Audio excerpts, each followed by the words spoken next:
Kisha munkari wa pili ni bid'a na khurafat, mambo ya kuzua katika dini ya Allah tabaraka wa taala, ambayo mtume wetu alayhi salatu wassalam katika khutbatul haja anawaambia watu, wa iyyakum wa muhdathatil umur, wa iyyakum wa muhdathatil umur, fa inna kulla muhdathatin bid'ah wa kulla bid'atin dalalah wa kulla dalalatin fi an-nar. Na kuonyeni nyinyi watu wangu na mambo ya kuongeza katika dini ya Allah tabaraka wa taala, mambo ya kuzua katika dini ya Allah tabaraka wa taala. Fa inna kulla muhdathatin bid'ah, mambo yote ambayo kwamba uzuliwa hayo ni bid'a, wa kulla bid'atin dalalah, na bid'a yote ni upotovu, wa kulla dalalatin fi an-nar, na kila ambaye kwamba anafanya bid'a na upotovu wataingia katika moto, wal billah.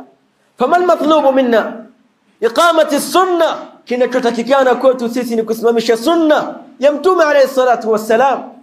Al-islam huwa sunna wa sunnatu hiya al-islam. Uislamu ndio sunna na sunna ndio uislamu.